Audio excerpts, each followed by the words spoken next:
Hello and welcome to the Purple Rock Survivor podcast. I am your host, Andy.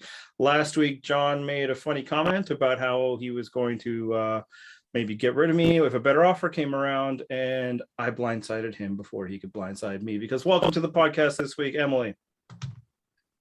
Hi, thank you for having me. I'm glad to not be John. Always. That is an evergreen statement, any season, any episode. All right, let's talk about this episode. Not this episode of the podcast because we haven't done it yet, but I'm sure it's going to be amazing. How about this episode of Survivor this week? Did you like it? That's a surprisingly complicated question. Yeah.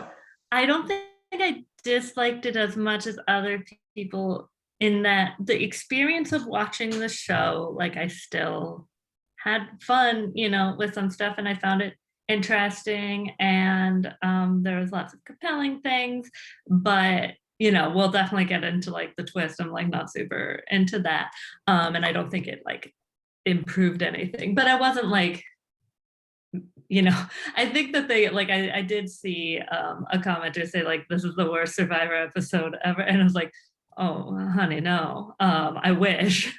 Yeah.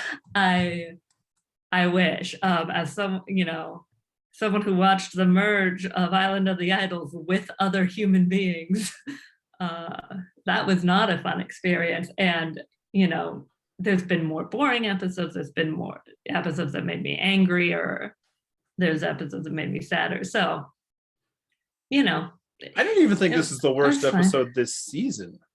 Yeah, exactly. Yeah, I think the hourglass takes the cake there. I mean, this one at least ended with somebody being voted out and being eliminated, right? And had a tribal council. Yeah, and I mean, I think some of the argument was, we'll get into the twist very soon, but that it created this experience of feeling like what I'm about to view doesn't matter, whereas we were told in the merge episode that this is not like what you're going to see. We're not going to tribal council. This isn't going to happen. So it's like, oh, okay.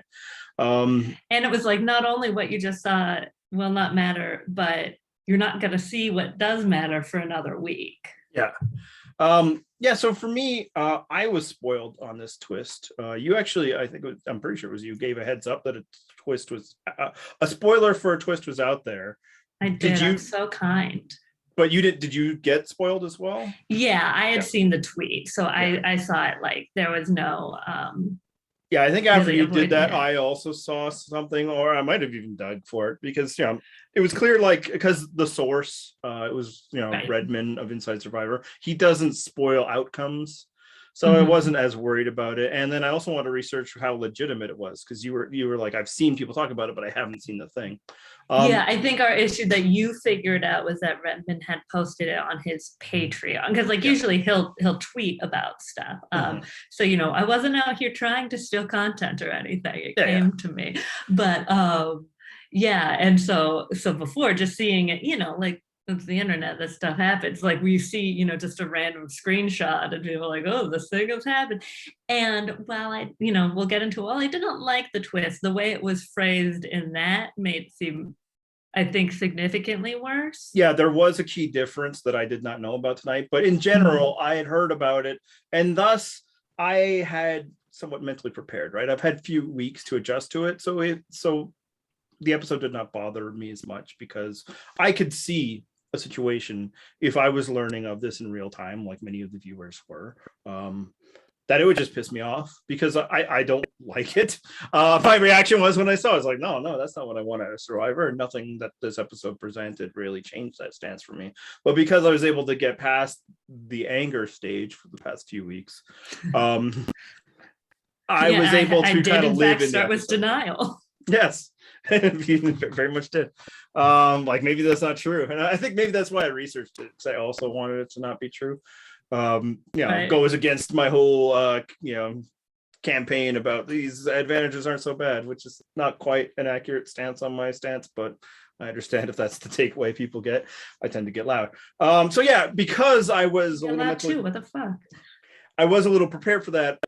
I actually enjoyed the rest of the episode. I thought there was like a lot of good stuff in this episode. So it was, the twist does change things. It would make it so it's not a great episode, especially in comparison to some of the ones we've gotten recently. But I thought it was another solid episode of Survivor for what I think has been a pretty good season so far. Well, now we've only been talking about it. Let's really get into the twist. I think we both said we didn't like it. Why is this a bad thing?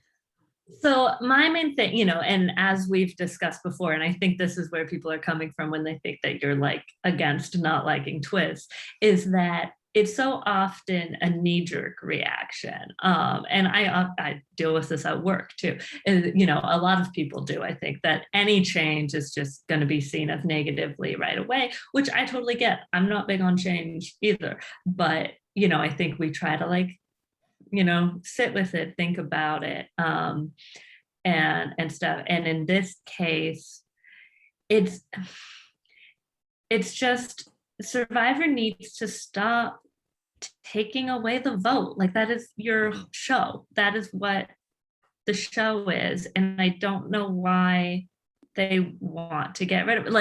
Like idols, advantages and stuff, that's just to make the vote less predictable maybe, and switch things up.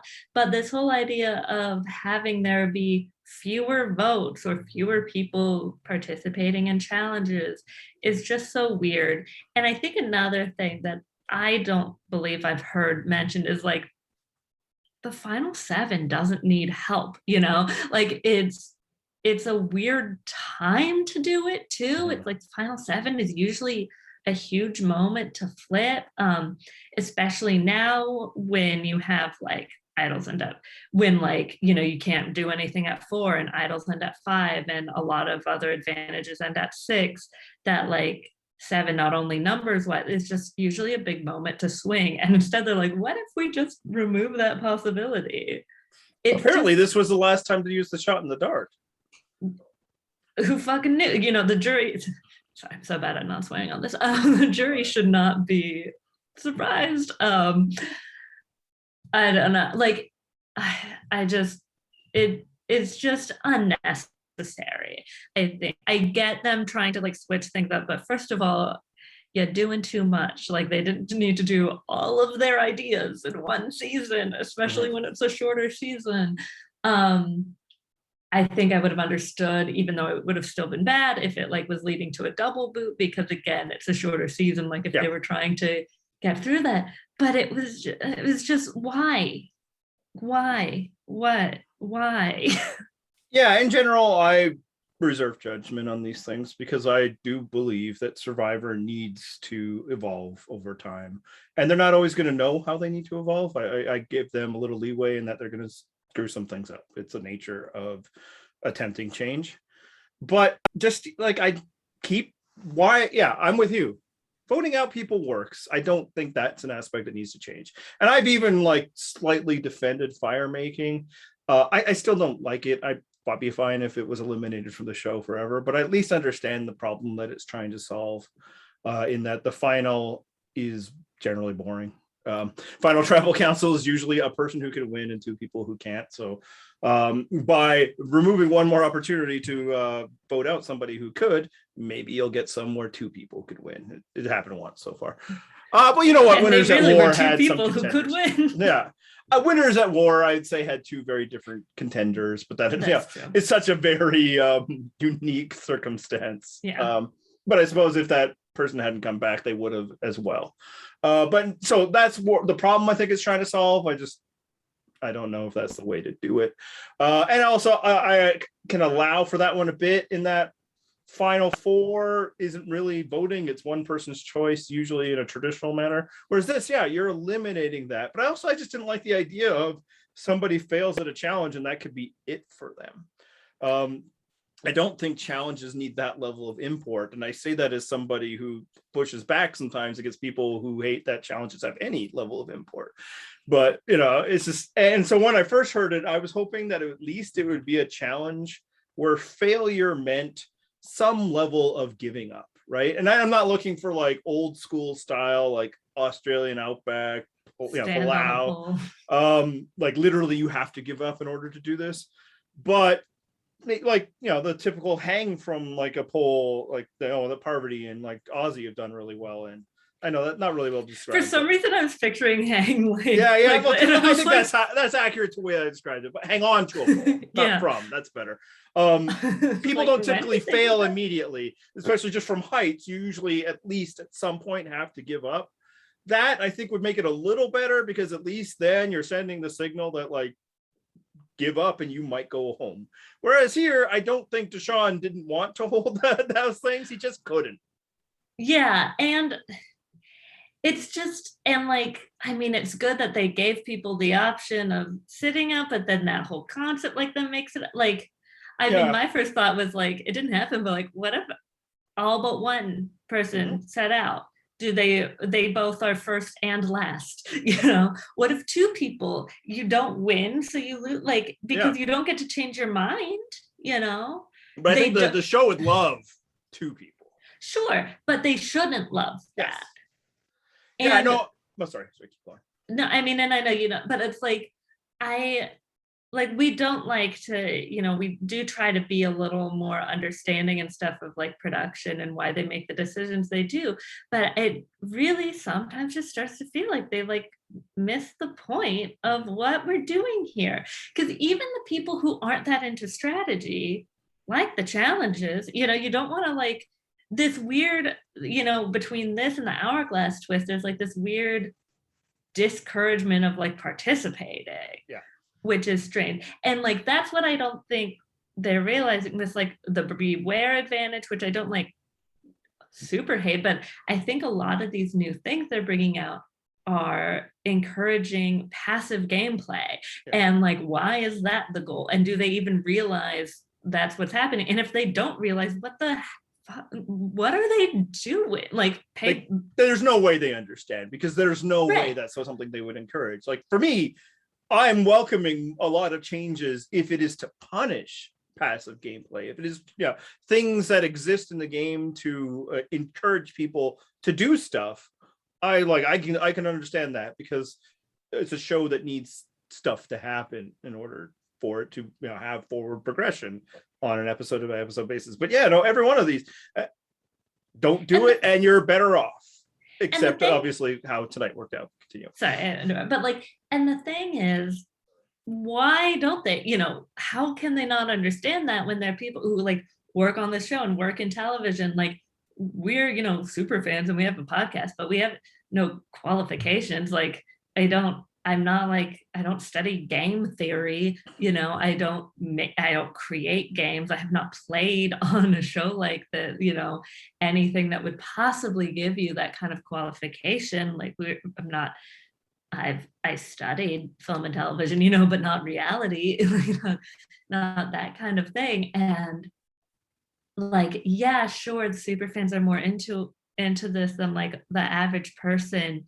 but I don't think that should preclude production knowing that passive gameplay is not as fun. Like, I just don't get what their reasoning is. And that's the thing. Like, we understand why idols came about, right?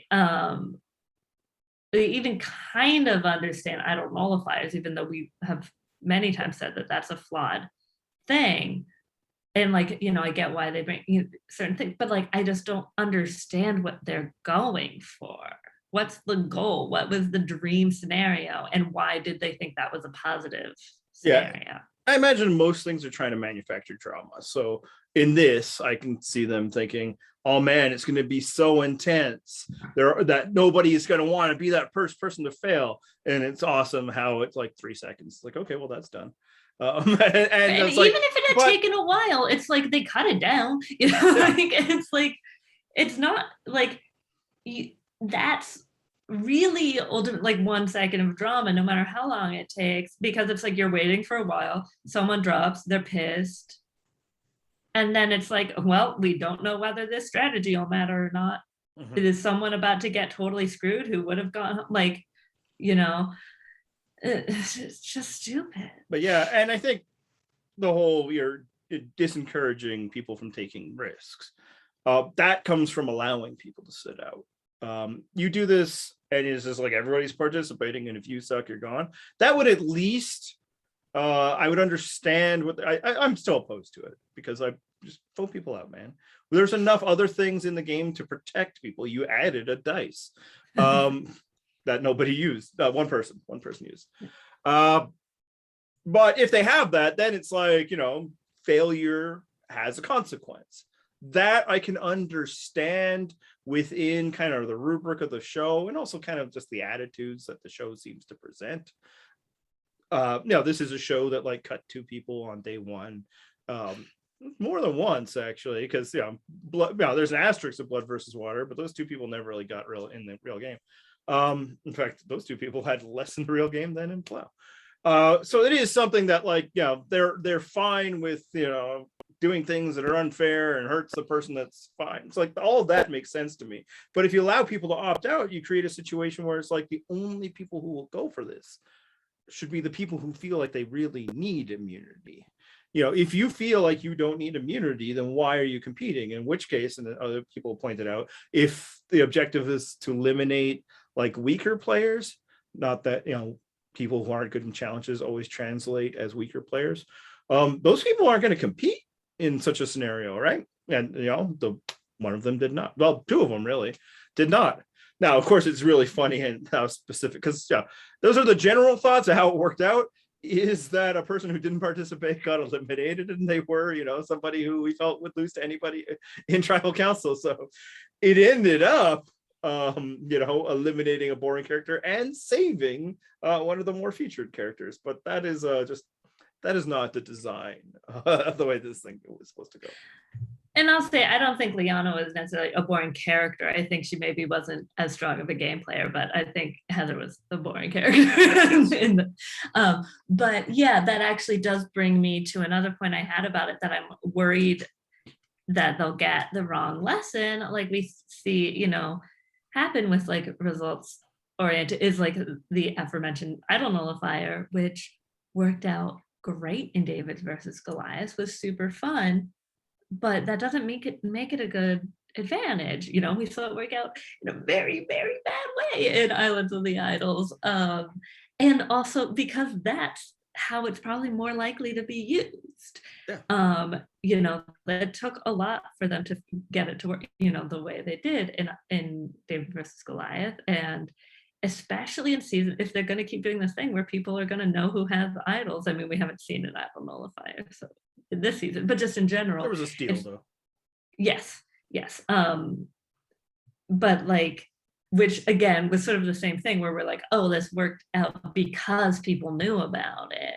And it's like, so they're getting some of these things working out, but that doesn't actually mean they're a good advantage. And sort of on the same way, I feel like they're probably seeing the shot in the dark as like a bust, but I actually think that's something that has potential, even though it only got played once. And Sydney did go home basically because of it. First of all, that's hilarious. And I'm not someone who's anti-Sydney. It's just that's funny. It's generally when these things work out, it's funny. Yes, exactly.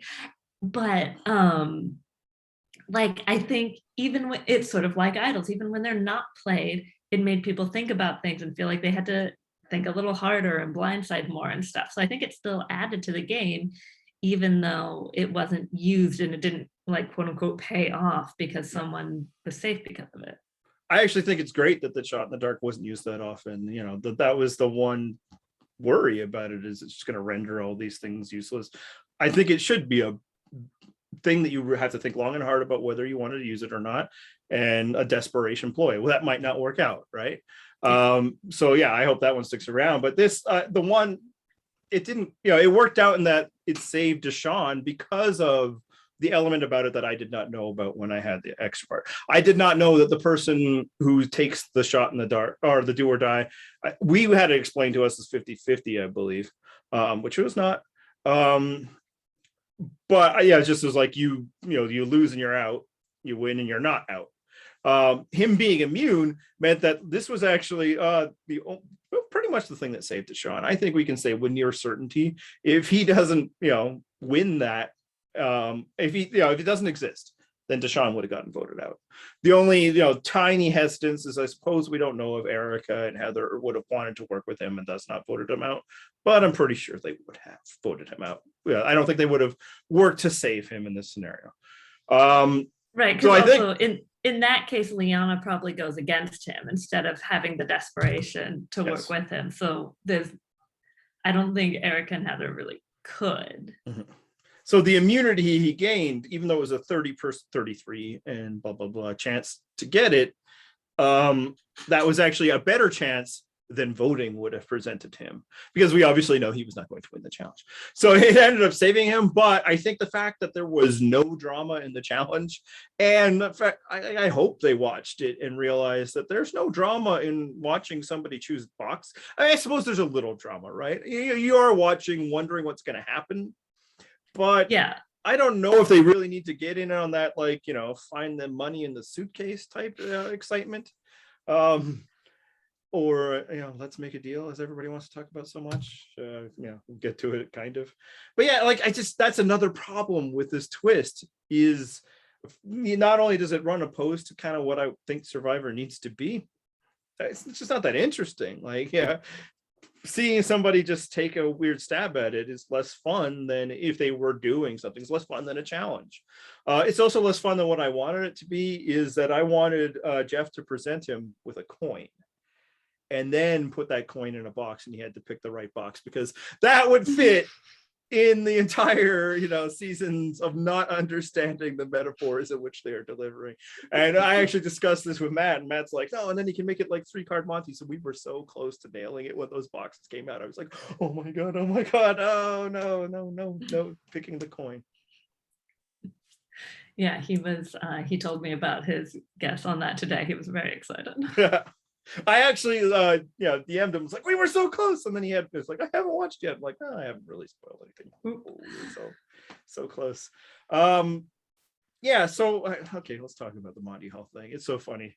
We watched late, and so our friend Brad was like, Andy and Emma better talk about them, properly explain it. And it's like, settle down, math boy. Fuck you, Brad. Yeah, if you stay in your lane, math boy. You really want Emma and me especially to be discussing math? We're writers. Yeah. So I actually looked up the Monty Hall thing today, and it started to talk about probabilities, and my eyes glossed over, and I did not care. I listened to Know-It-Alls where they brought in Christian Ubicki to explain it, and I was like, that's nice, Christian, but he's still got his attitude. He's still got it. Yeah. And then here's the thing. Everybody wants to cite the statistics, and that's what you're supposed to do. He made the wrong choice and somehow it worked out. What do you mean somehow? Do you guys not understand percentages? Admittedly, not a math person, but a 1 in 3 chance is still a pretty strong chance. And if you want to base your decision making on the higher probability, then fine, switch the box. But stats don't work in single instances. This is why Billy Bean's shit don't work in the playoffs.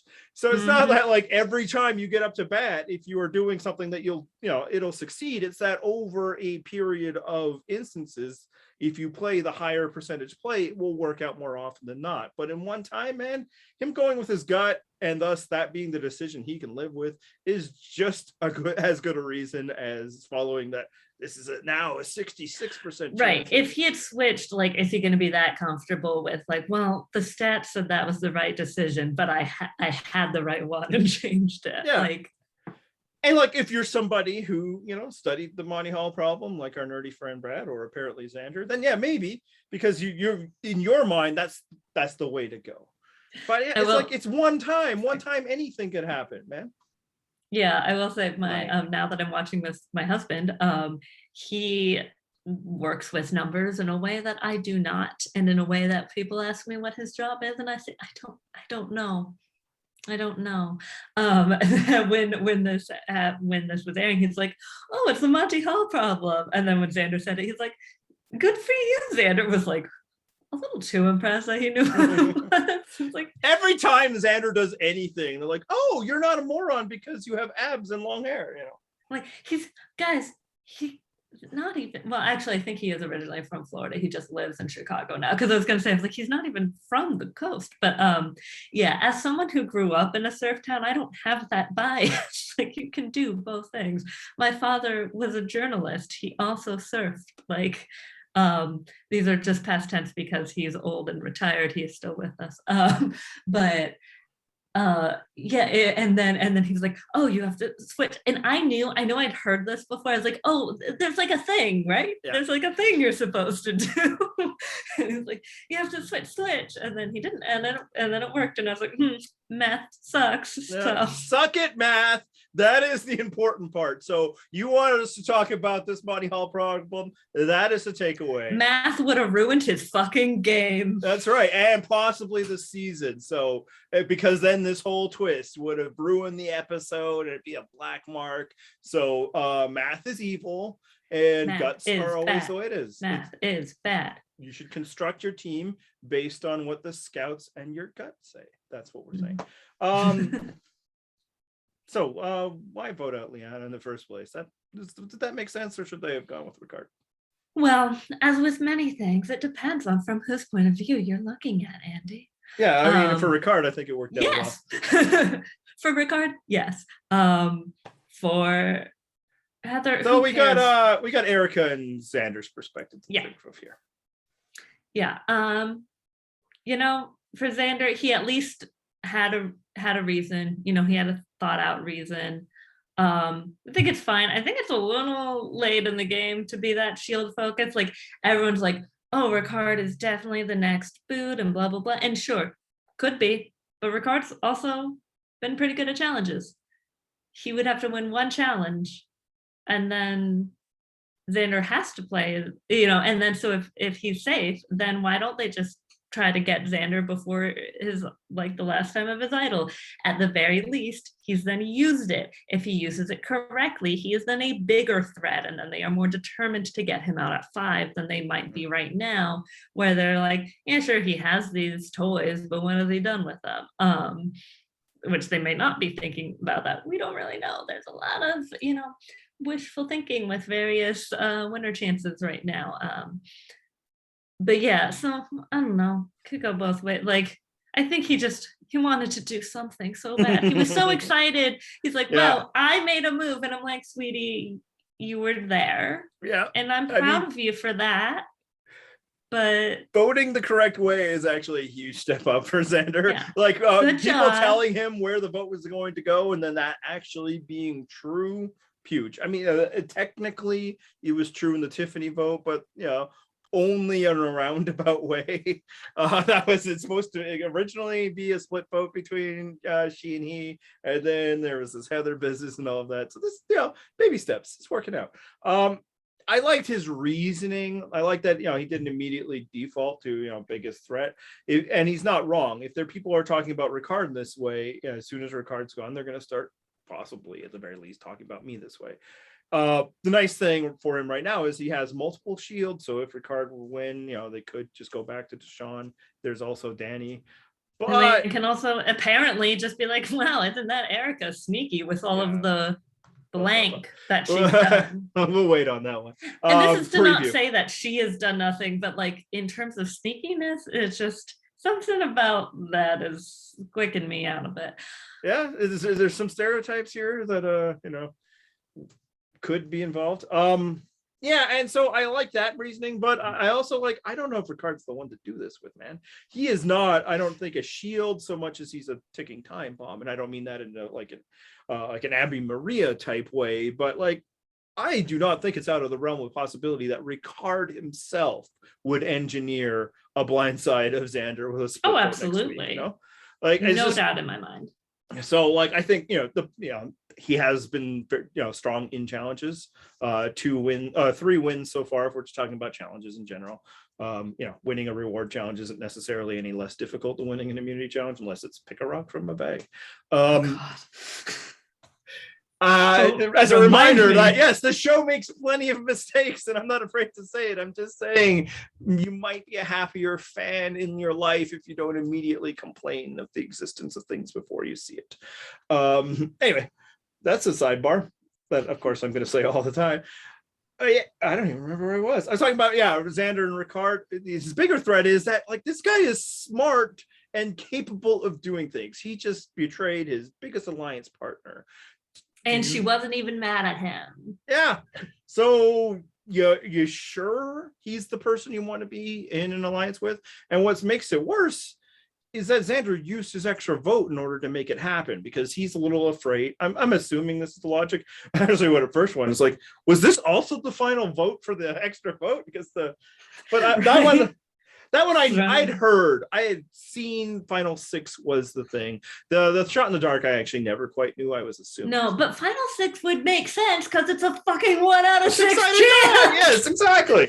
That's instead, that's their flip. They didn't do the flip a coin, but they're like, let's just make this wrong one more way. You don't roll, you take the dice, you put in the box, you pull the paper, it's 1 out of 6, but it ends at 7.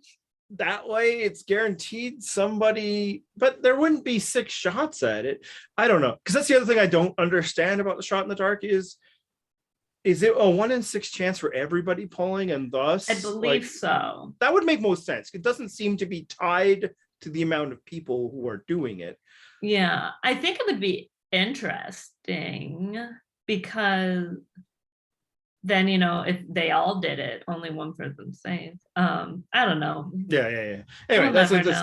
But yeah, so he uses his extra vote in order to make this happen, and it's like, man, next week is probably when that thing would be more useful. And like, I understand he wants to make this happen, but it's like, man, 2 weeks ago, you didn't play your extra vote to protect Evie in a game when it would have guaranteed elimination of Liana.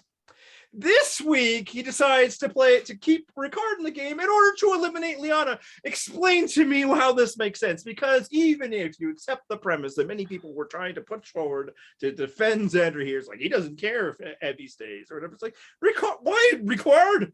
Like, he is not somebody you should care about more. I think it shouldn't be hard to suggest that Evie's interest would align with him in this instance, if for no other reason than now they are truly on the bottom. Evie was also a threat and like a shield possibility, so it's just like, and then it ends up not mattering at all. Whereas if you had taken out Ricard, the danger there is it's now a 3-3 scenario if you believe that Liana is still with those other two, which I suppose the nice thing for Xander is he probably at least understands that she's not with him. Sadly, we'll get to that very soon. But you don't need that. It's not actually 3-3 if you hang on to your extra vote. So you get rid of Ricard, and now you have a 4-3 advantage with your extra vote. You can take out Liana then if it's that important to you, and you'd still have the shielding of Deshawn. You'd have the protection of 2 votes, which makes the extra vote like a splitting a vote to flush your idol a little bit more difficult. So at first I was like, well, the reasoning makes sense. I believe in shielding as a good strategy. I hope that more threatening players, we can argue whether Xander qualifies. I'd say he does, given that people have talked about being threatened by his presence. I think more players should abide by that, and rather than keeping around the players that will eventually get rid of them. But in this instance, it's like he probably should have gotten rid of Ricard. Like, I think he's dangerous. Let's talk about what we really want to talk about, though, because I teased it right there. Well, should we talk about Erika's? Yeah, let's do it. Mindset, whether it was right for her. I mean, it's so hard because we're not getting the information on how she feels about Danny and Deshawn. Yeah. Like they were from the original tribe. It seems like she's worked with them. We haven't really seen them be against each other aside from Shan, and that isn't even really true because they also voted for Shan. But mostly when we're seeing Erika discuss the game at all, it's with Deshawn. Right. So if we're thinking that, then maybe she doesn't want them to have anywhere else to go. Maybe now they're more likely to be like, hey, let's go Louis Strong, Final Four. In that case, yeah, sure, get rid of Liana. That's someone that Danny and Deshawn probably want to sit with at the end. Maybe now they'll sit with you. And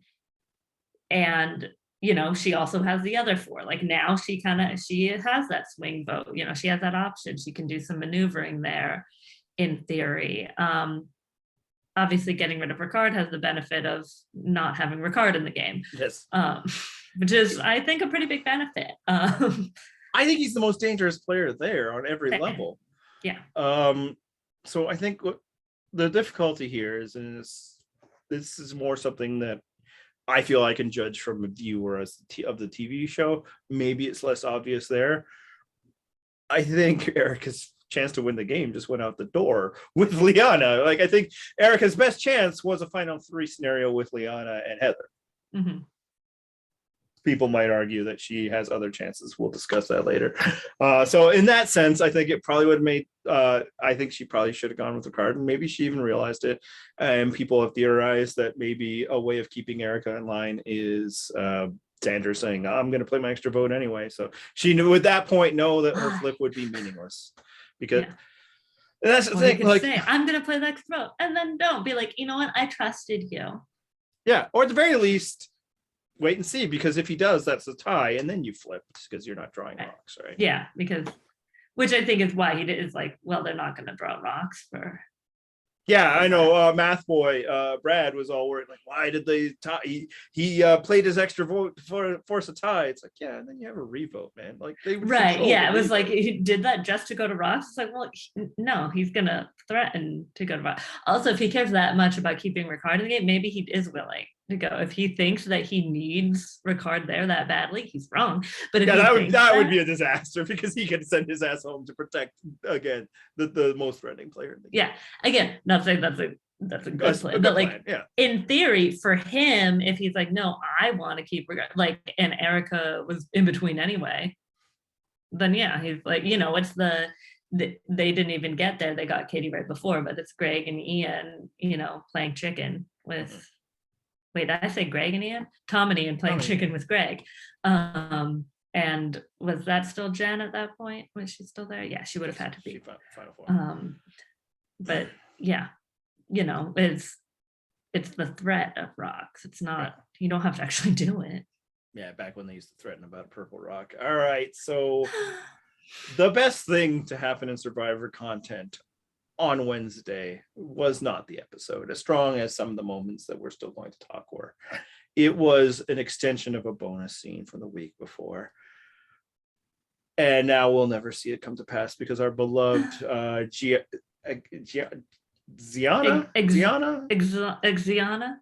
Yeah, Zanana. Yeah.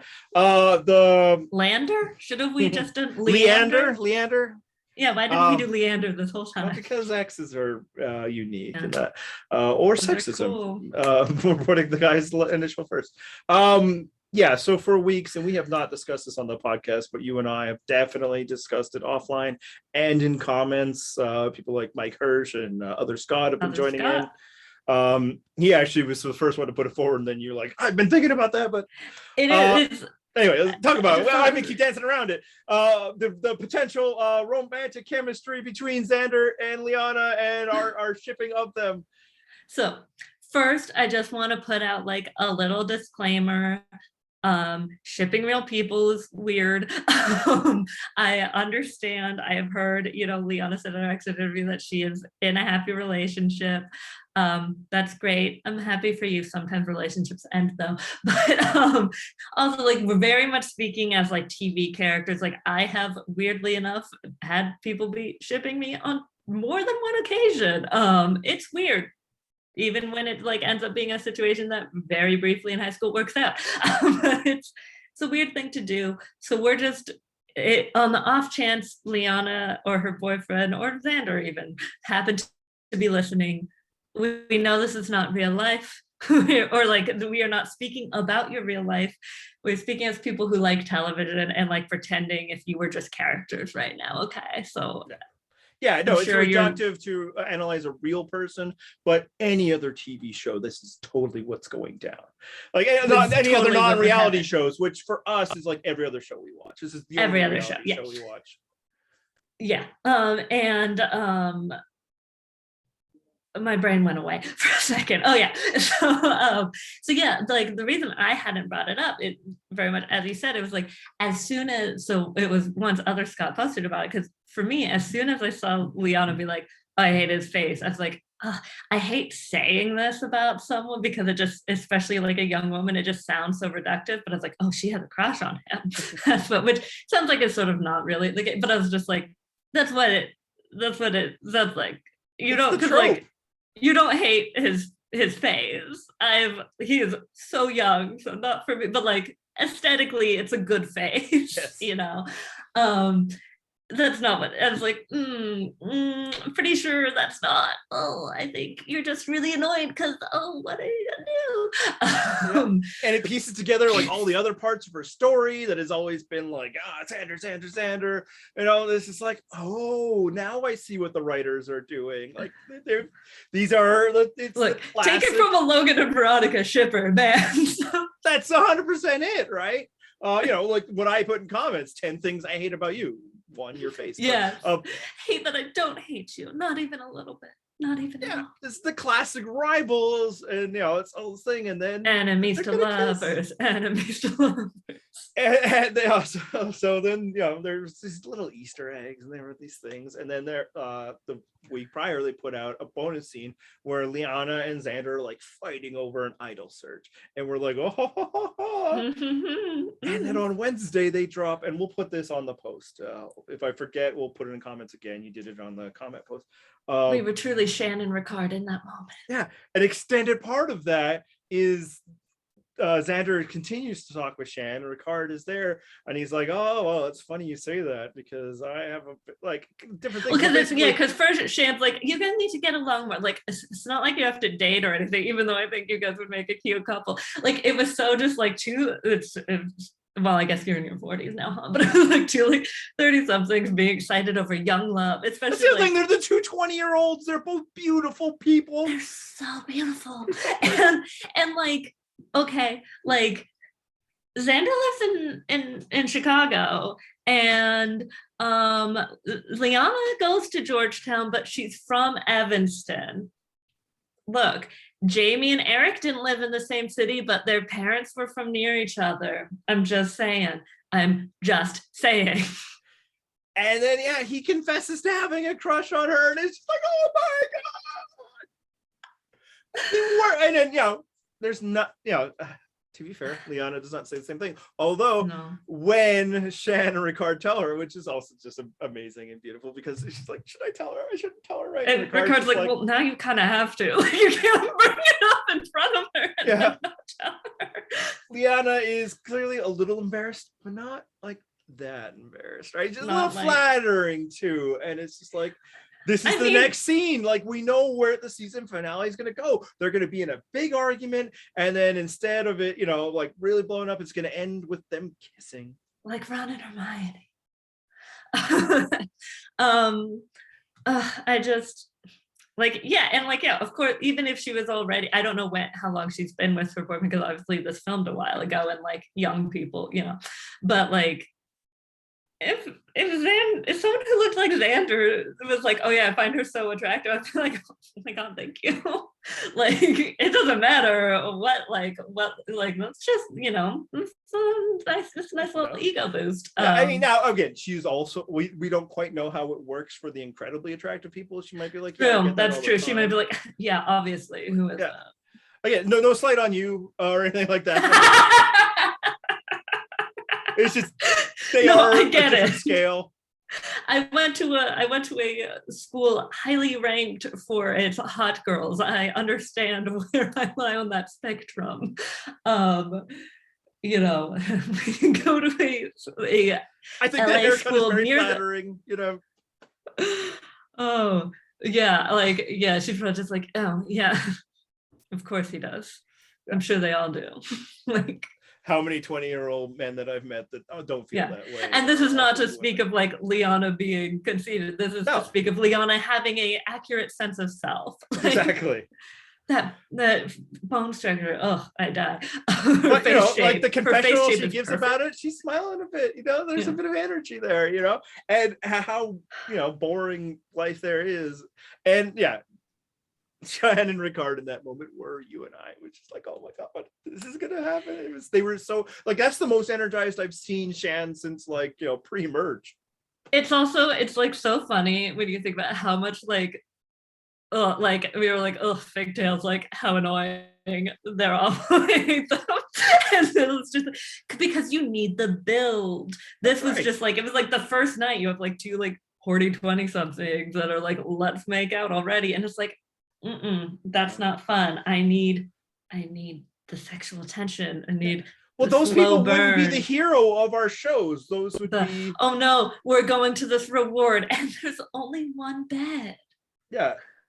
Yeah, no, that like, yeah, that's the like those two, the Figtails would be like, those wouldn't be the people we'd be rooting for.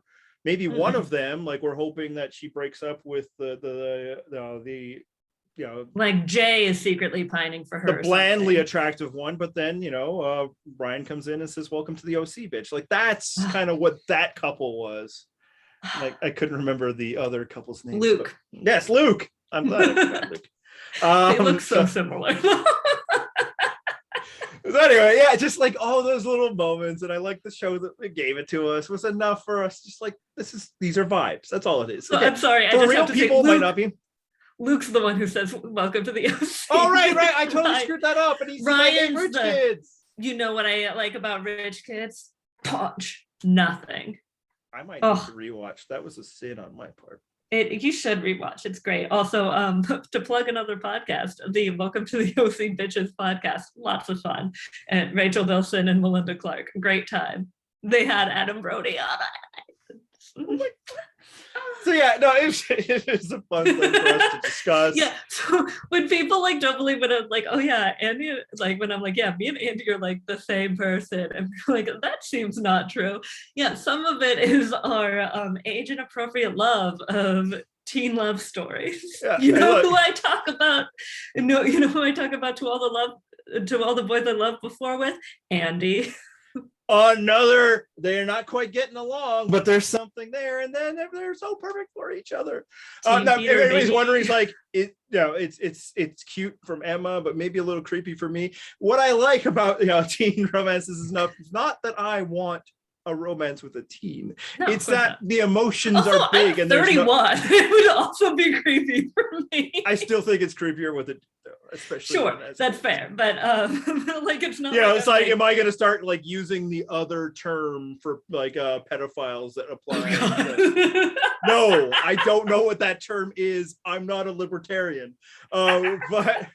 No, it's just with teen stuff, it's that all the emotions are big, and with adults we're boring, and we have mortgages and stuff. That's I don't want that. It's sad with 40-year-old single people. It's exciting with young people. It's not really. I unlike you, I didn't really date in high school. I yearned so hard that it's just like, oh, sometimes the shy like bookworm does get the boy. That must be nice. For me, the last time I was single was early 20s. Like I don't know what it's like, even late 20s, Same. 30s, right? And quick, I don't actually mean that people in their 40s that are single are sad. I was making. No, it's just the entertainment factor. Yes. Although one of my you're not sad, you're less interesting. No, and again, with real life people is very different than entertainment shows, and that's all I mean. So it was fun to just get a little taste of that in Survivor, and now it's gone. Yeah. Until there's Ponderosa videos. But probably not. But what if? And also, just gonna say, and again, like, Liana's boyfriend, skip ahead 30 seconds, like. Look, we might not like them, but like Joe and Sierra, it took some time. Just saying. It wasn't an immediate thing. Just saying. Took some time. Just saying. All right. So another reason why people that were anticipating this twist that was in this episode, as opposed to all the subtextual things that weren't quite, but they were online, was they were sure that this was going to lead to a screwed player.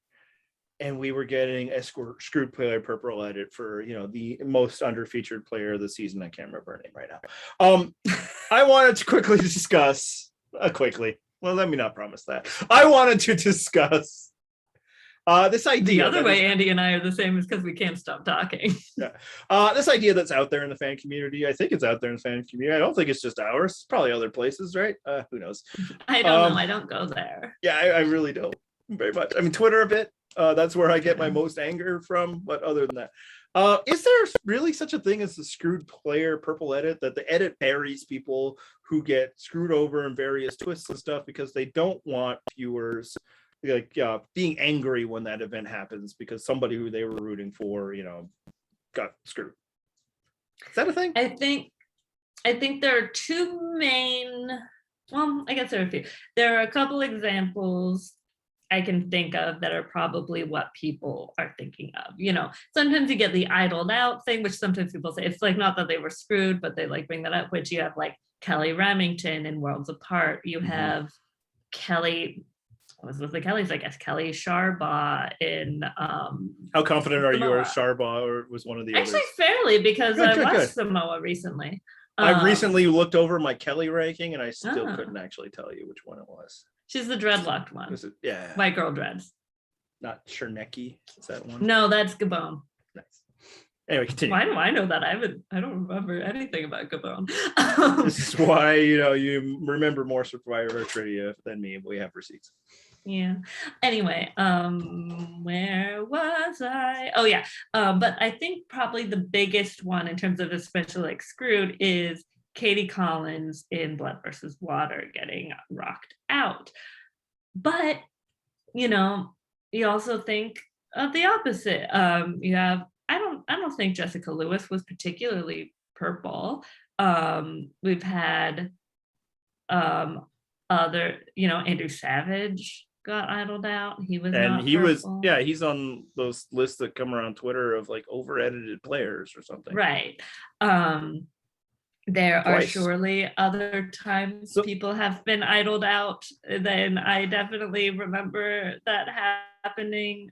See, where I think that I've seen this come about was with Kimmy in Cambodia, and they used that to explain because the No Votes Tribal Council. This is why her edit wasn't as big. That's where I feel like I've noticed it come up more.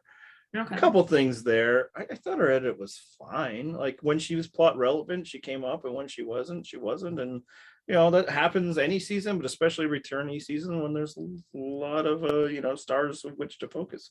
And she was, arguably like, she was pre-merged from a long time ago. Yeah. It's just not there was the new hotness out there. So yeah, it's important to tell Jeremy's story and Spencer and Kelly.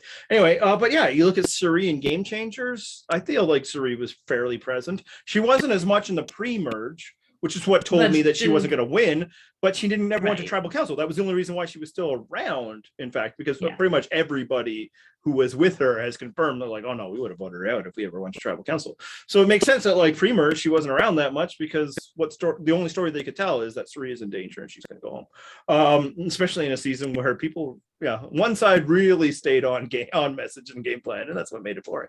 Malcolm in Game Changers as well. He was not unfeatured. Right. Janet Nyland of the Idols. I think she was a fairly featured character to the point where she was like my hope to save, well, not save, Janet. but recover the season.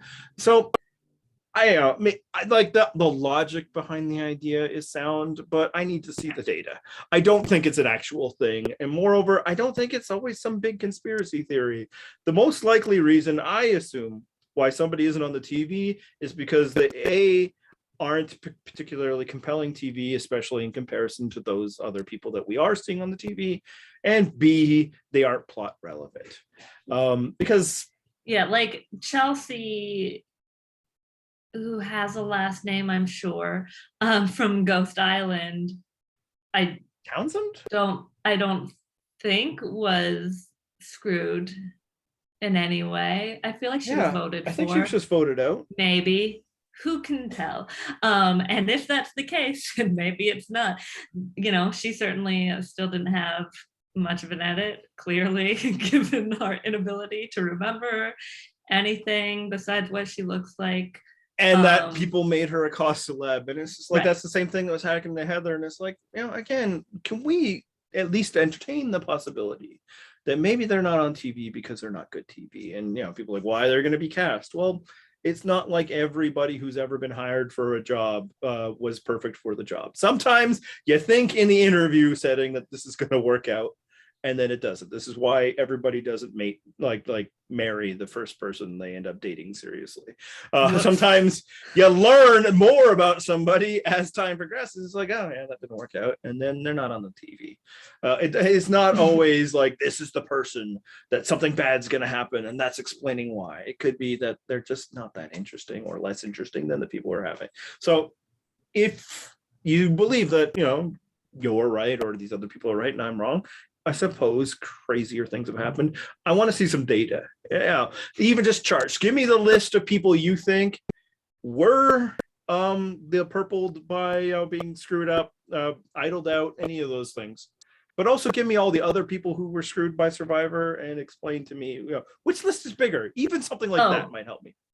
I do have to say, well, first of all, even with that data, you will not believe it because math is bad. That sucks. As we've discussed. But I think we would be remiss to not at least mention Purple Kelly's name as kind of the ultimate example, both for inventing the term purple edit and also the whole idea of being like, oh, they made her edit really small because she quit. Which sure, but that one I can believe that one. I'm sure that's true. But you also kind of have at the same time Nyanka, who quit the same day and very much is not under edited. And the argument's like, oh, well, but she was such a big character, so you couldn't cut her out of the show. Yeah. That's what we're saying. So at the very least, if you think that, it's because quitter, idled out, screwed by a twist, that person also has to be not that interesting, okay? If you are interesting, they're gonna use you because they like to put interesting things on the TV. So that supports, again, my theory that if they're not on TV, it's possible that they don't deserve to be. And also, even like this isn't like a twist thing, but I think it's like most people fairly consider that Alec, who also has a last name in David versus Goliath, was Merlino, was like fairly under edited in the beginning because it was like, oh, he broke, the NDA by posting a picture of him and Kara. And like, so he wasn't invited to the reunion. Like, we know the reunion part is true, right? And so then when he was so purple at the beginning, it was like, oh, is it because of that? And like, it might have been. But then when he became important to the plot, because he started to be, then he was featured a lot more. Yeah, he was featured enough that I felt he was a legitimate winner potential. Which would have been wild considering everything else. Like, I think that was the main reason we didn't. I was like, he probably isn't, but it's like I can see a scenario. Which made that suck, knowing that. But so it's like they're not going to damage the story because they don't want you to like be attached to someone, like we certainly were still like, because they do that when people get like, well, I don't think of these people as being screwed by the twists because they keep adding these dumbass twists. Yeah. So, and also like, being idled out isn't being like screwed. It's just like a thing that happens. It happens. And that's exciting. I think they want people to feel something when that happens, positive or right. Like, because sometimes, you don't like sometimes, you're rooting for the person that's idled, but who has the idol usually, but you still like, it's like a better move when it's someone who seemed like big. Like if Xander idles out Deshaun or Ricard or something, that's gonna be huge for Xander. It's much more interesting than if he idles out Heather, which I will say would be hilarious. I got to use all this advantages to get rid of her. Yeah, the thing I do believe, I think is absolutely true, because this, again, fits in the idea of trying to make an entertaining television show, is if you lose in those type of ways, they might give you a negative edit if that's sort of out there, because they do want the audience to feel good when these moments happen. Winners will typically, not always, but get a more positive as they can create. They really had to work hard in Thailand. But like, that makes sense. That's storytelling. But just like, oh, let's make this person invisible. It's like, no, I think people invisible themselves in some ways, or just get lost in the numbers game. If they're not, again, plot relevancy is a part. Because the person who is the most purple this season is Heather. I mean, she did get a moment in this episode. It wasn't a confessional, so again, it doesn't count. But when that moment happened, I was kind of like, oh, I don't know if we need this take, Jeff. Yeah, like that's not who I would have gotten to. Yeah, which brings us into what was actually the strongest element of the episode, and we're now just getting to it because man, we had to talk about Xander and Liana. If people are wondering, like, really, this episode that had all of this amazing, like socially important content, and this is the stuff you guys are talking about, there's a reason why. That is, did you see the way he was looking at her when she was giving that profound speech? That's right, and he was an ally. Honestly, he really was kind of gazing at her. Yeah, is because just like last week, there's not a lot for me to say. I can't judge their feelings. I thought it was very well presented. I thought it was compelling, both this and the content about Danny that we got earlier in the episode. There isn't a lot of debate for us to go through. And moreover, did you think it was good? Yeah, I mean, certainly there are places on the internet where people are debating this. Fuck those places. And if you're one of those people, don't listen to our podcast, and please stop trying to at us on Twitter. My favorite is the guy who was adding Brad. Like, wow, are you barking up the wrong tree here? Yeah. But yeah, no, so like, not only is there not a lot for us to discuss other than I thought it was great. I thought the express, other than again the Heather part, which was fine, she handled it fine. It's just not what I need out of that moment. You didn't need to go there. It didn't need to make the edit. Like also, especially like I feel like, sorry to interrupt, but no. Like I feel like Xander had already kind of covered the white person perspective there, like we didn't need to. Well. Like. And I think it actually, that is one thing I would bet, and maybe they cut it up, but it's like, there are people who are neither white nor black. And obviously where they're coming from, like this very specific moment, because this is, when they were filming this, the black experience obviously was a big part of where they're coming from. But I did think it was also interesting when they were talking in terms of representation rather than like for the culture and stuff like that, because those are kind of two different situations. She says as a very white person, but is that like Ricard didn't have that opportunity. I don't think as far as I know, I don't think there is another Hispanic person on this cast. No, I don't believe so. Yeah, and like Erika never met Jeannie, the only other Asian. Yeah, and Asia's a continent, not a culture. Right? Exactly.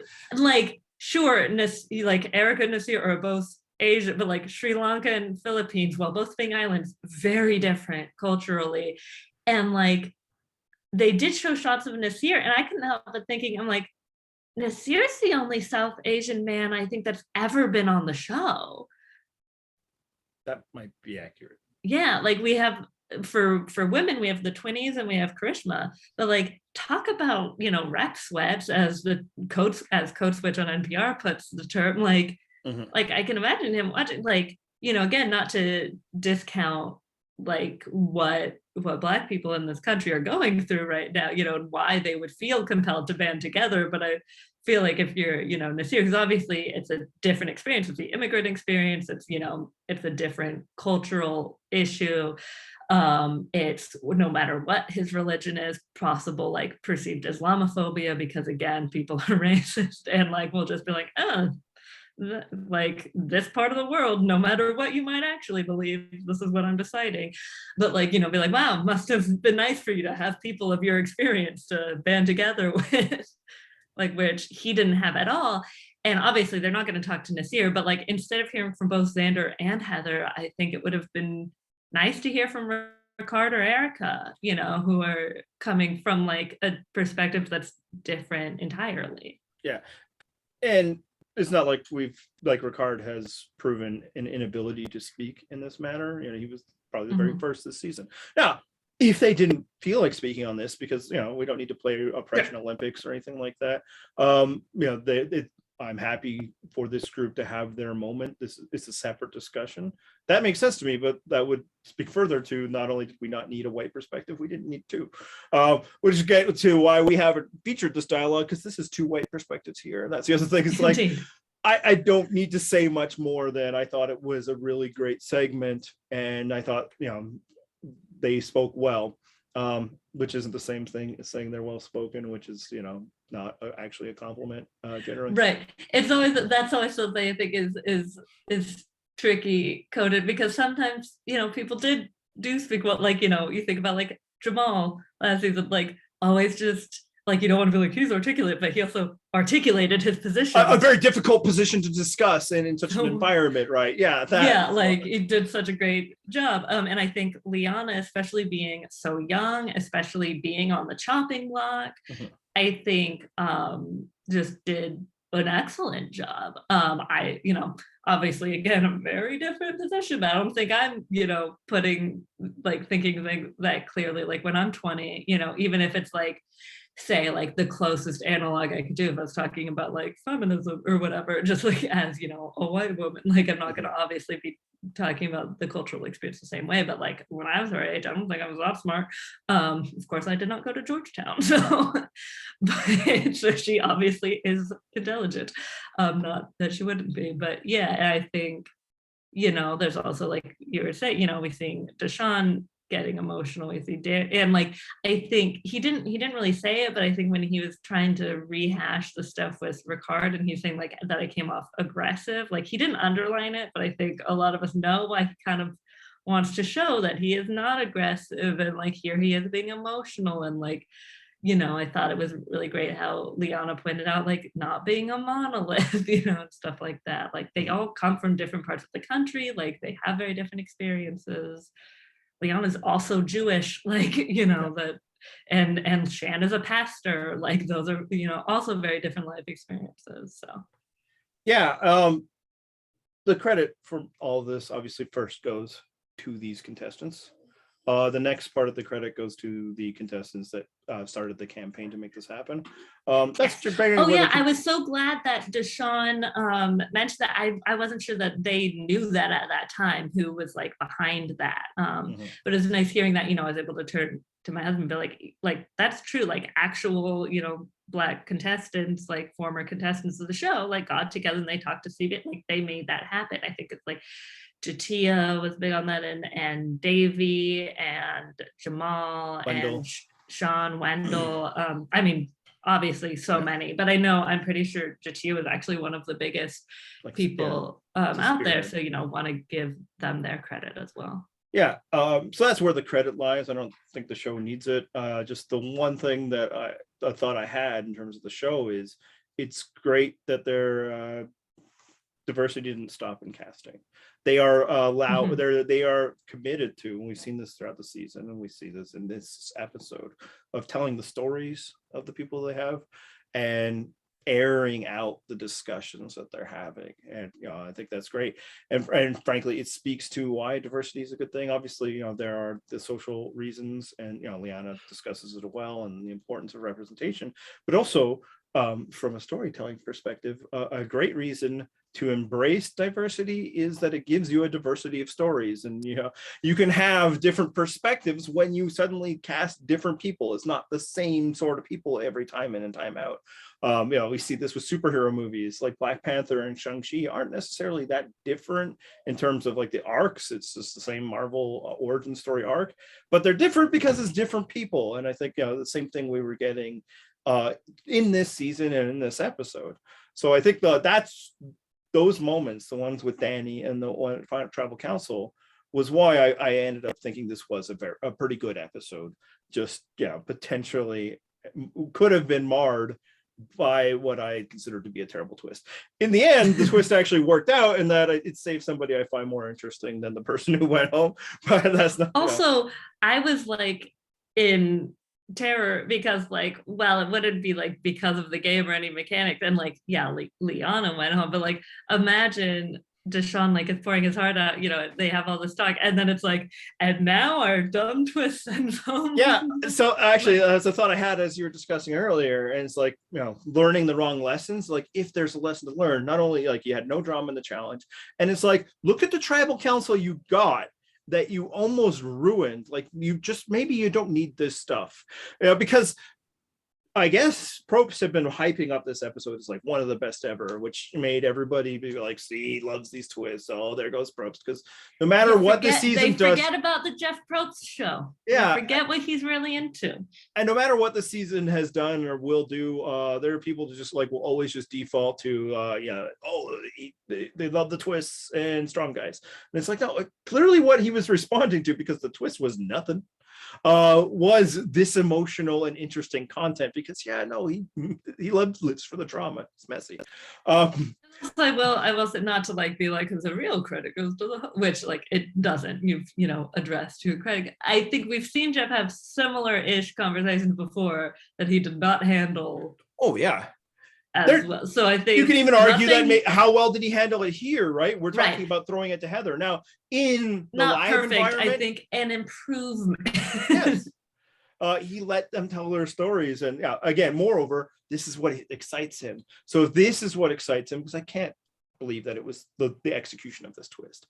Maybe a lesson will be, let's let them live a bit, and let's encourage more telling of stories and cast more people, and not we got to find more ways to eliminate people without voting them out. One last thing to discuss for this episode. We've been teasing it, and I'm sure people are excited.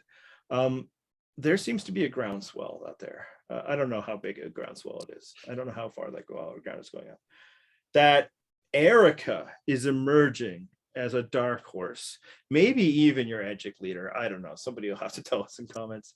Are you buying it? Are you buying Erika as a potential winner?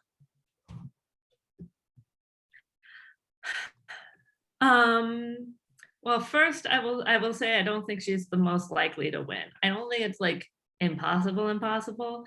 I do want to say I get it. I get why. We're just fucking desperate, man. We just want, and that's something that's like, that sucks. Like, it's like that. Sorry, words are hard sometimes. But like, I addressed this in the comment section once when talking to Blurry Denzel, our friend, as he epically changed his name,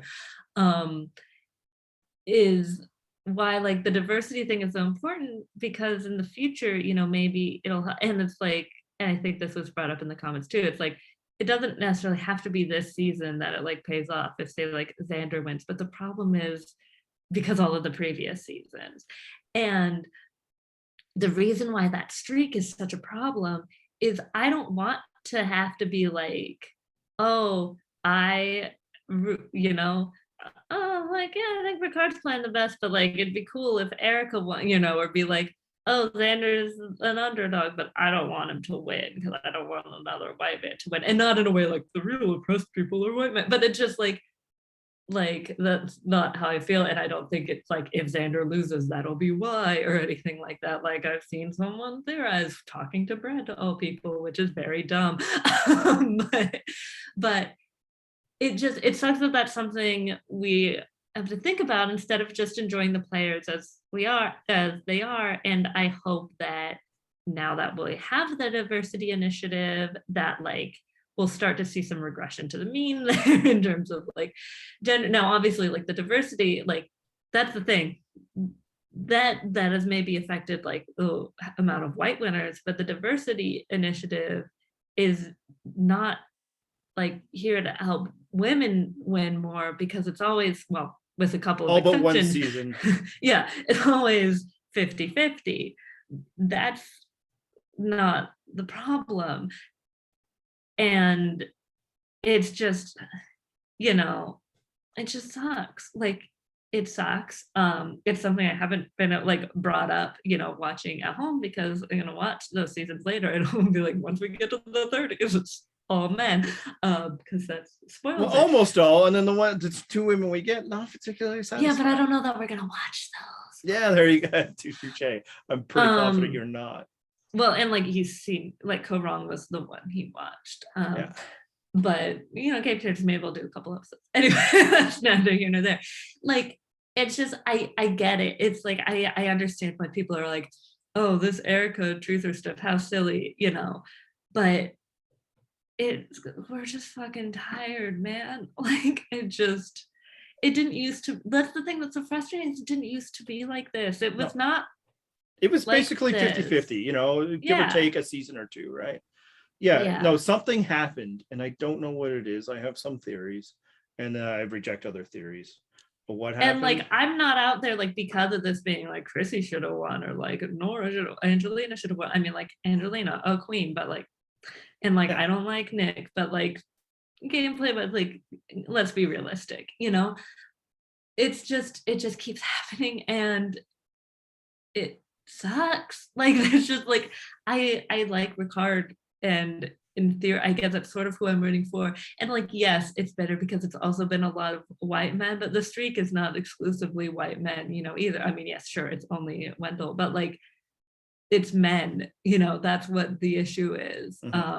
And if it's not a white man, then that's great, and that helps from the diversity a little, but that's not what the problem is in this instance. Like there are plenty of times where that's the problem, but like in terms of like who's winning, it's men.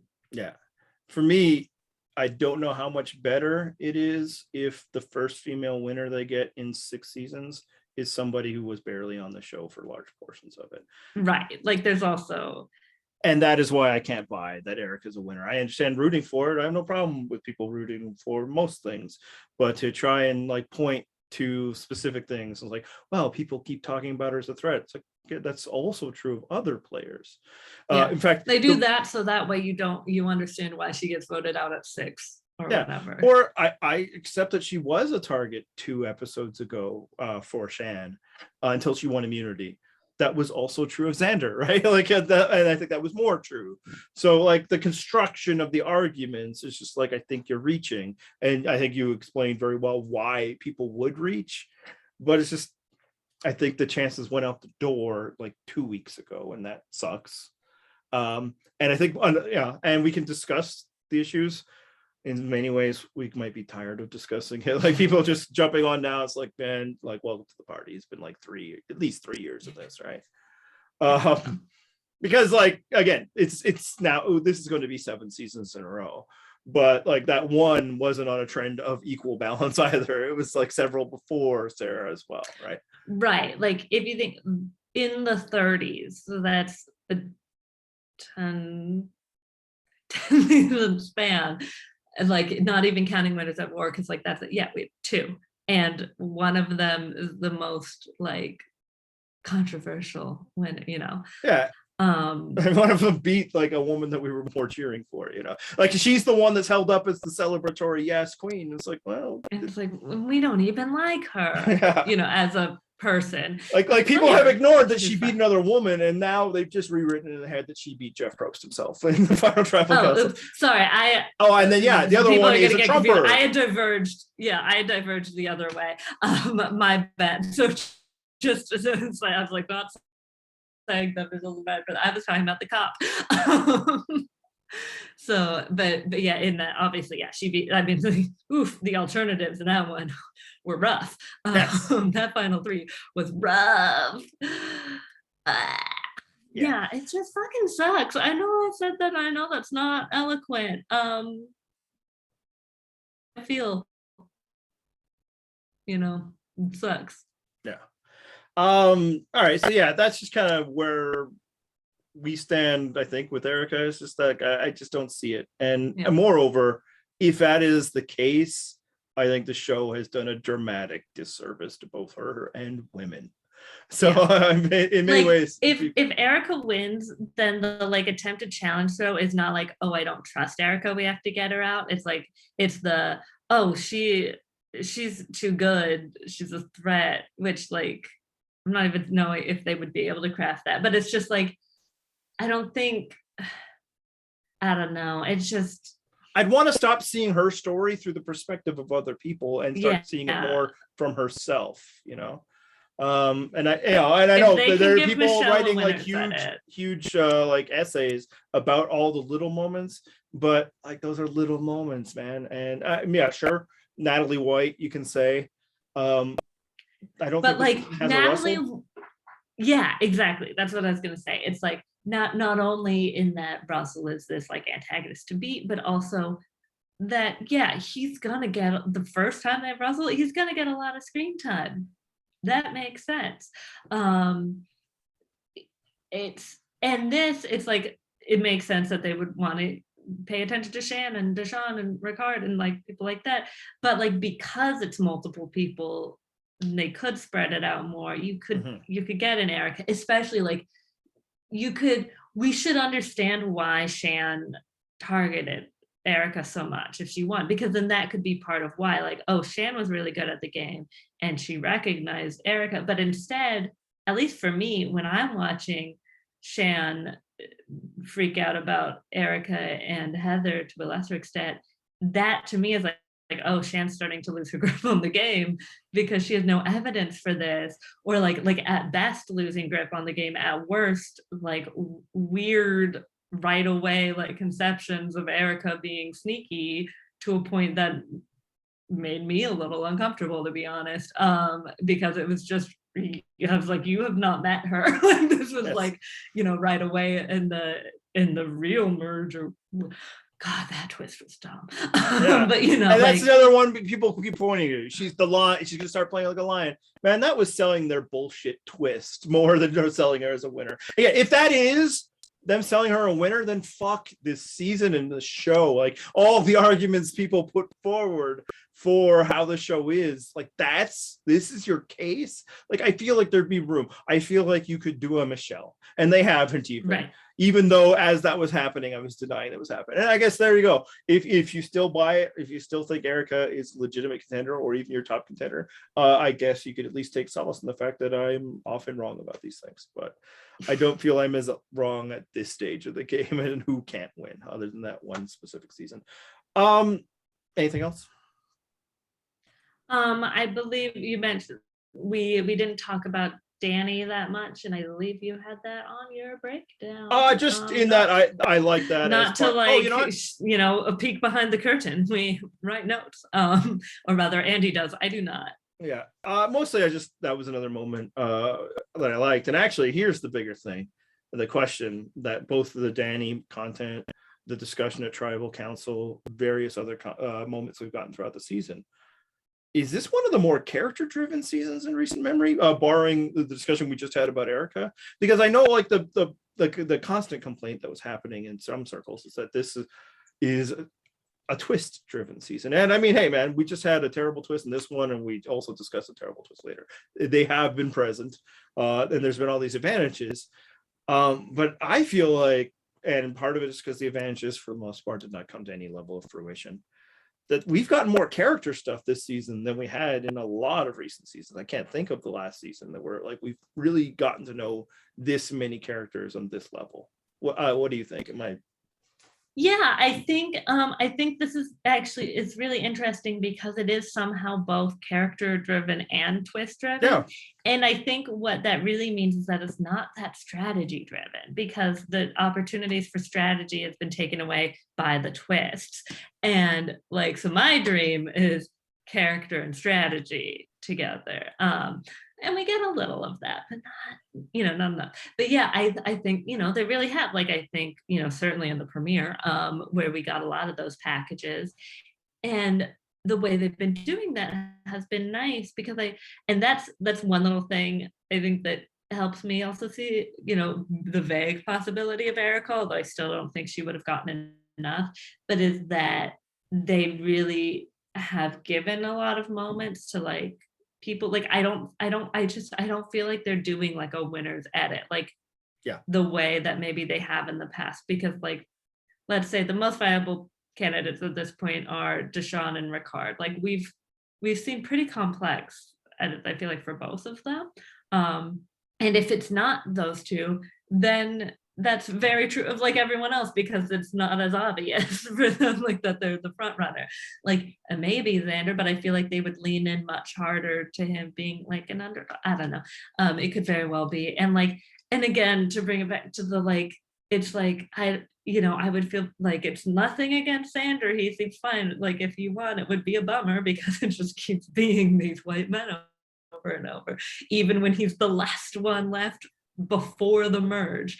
Yeah, I mean, he was one of three. It's really not like a big right problem. Exactly, but like it would just be frustrating because it's like, well, what it would be bad luck honestly at that point for the show, because it's just like, what the fuck do you want at this point?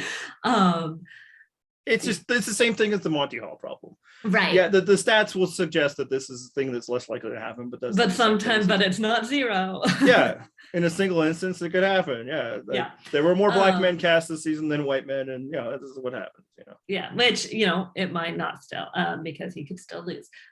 But and I've seen this theorized, about whether Xander is actually like even viewed as a threat. I think it would be really funny if he lost in Final Tribal.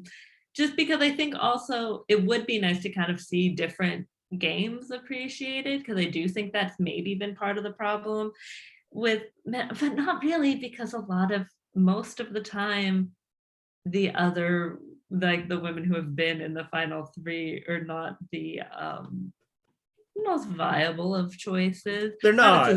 I discussed this last week. Not discounting Winners at War. That was a very specific case.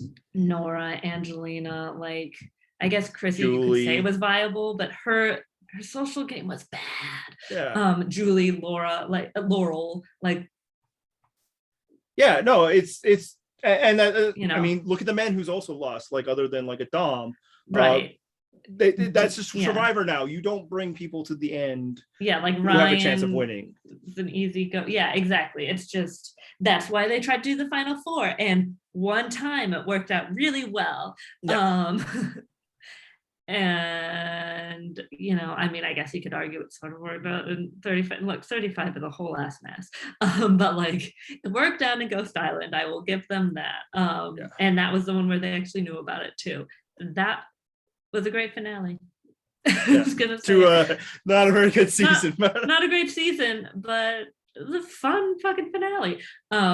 Anyway, that's not what we're here to talk about. But yeah, no, I think that was a good point, because we are often strategy lovers, and there has definitely been like interesting like moments, but like Ricard is the only person who's like impressing me strategically still in the game, which Final 7 sometimes there aren't many more than that often in seasons. But a lot of the other contenders, whether it was Deshaun, I think Xander is still a contender, just by happenstance. It would be more of a Fabio type win. Shan, I feel like was until, I mean, that was one of the reasons why she was voted out. We've had major issues with a lot of their strategy.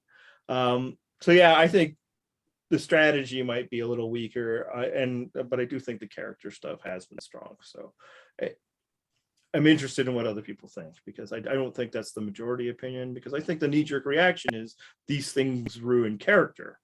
And I don't think that's been the case, which isn't to say that they haven't taken other things away. I think you made an interesting case there. I can be smart. All right. If they wanted to comment about stuff like this, where could they do that? Why, and they can do that at www.purplerockpodcast.com. They could also tweet at the show at Purple Rock Pod. Excuse me. Or more, if they want to have more interesting conversations, they can tweet at Purple Rock Emma, or even at Purple Rock Andy, maybe even both. But if you have complaints about the show becoming too woke, I don't want to hear from you. I will probably block. Fuck off and die. Yeah. Yeah. Maybe not die. Maybe not. I mean, I can live. Depends on how you really, Yeah. If Are you say vaccinated? that's right. If you think that the something that the media is just making up gets you, we might root for it. I mean, mild sidebar, but just related, like, sometimes players will like tweet the shit they get or like hear about. Wendell tweeted what someone shared. They like screenshotted from Survivor Facebook, a woman being like, oh, woke Survivor, blah, blah, blah. And like, you know, a sentence that starts with I'm not racist, but is going to be bad. But this was, I'm not racist, but I'm starting to see why other people are.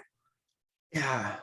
And What? why? Because people had the temerity to discuss the difficulties they might have from being Black in America. This, like, it's all up in my face. Don't talk about this stuff. Also, like, critical race theory and Survivor. Fuck. Dalton Ross has pointed this out, but it's like, bitch, this shit ain't new. Like, this has been in like more cases with Sean and Vesapia have discussed this. Also, maybe in earlier seasons, but I was a child and I don't recall. No, I'd say Marquesa would be the first one. Yeah, that makes in Africa, they didn't really have a lot of opportunity despite where they were at because different conversations were happening. But like obviously, like, not to be like Heather, like, wow, I didn't realize this was a problem. It's like, I know this is the problem, but I know that most people know not to say that shit in public. Bitch, what? You typed that out and posted it with your whole name. Apparently, people using their real names in Facebook hasn't led to people being more censorious with it. It's more a place where you talk about hating the government and pandemics being fake. So don't try to talk about us about it with us on Facebook. We will never have a Facebook page. Technically, we have one just so nobody else would have started one, but there will never be content there. More you know. And yeah, if you're gonna, if you feel that way, A, you probably already turned this off. But B, like, yeah, we're not here to like right in the middle because we don't actually give a shit how many people listen. We're just here to hear ourselves talk. Feel free to contact our sponsors. Until then, I want to say a quick happy Hanukkah to all our listeners who celebrate, and a special happy Hanukkah, Matt. Streak kept alive. Hey. I'm gonna hit some theme music. All right.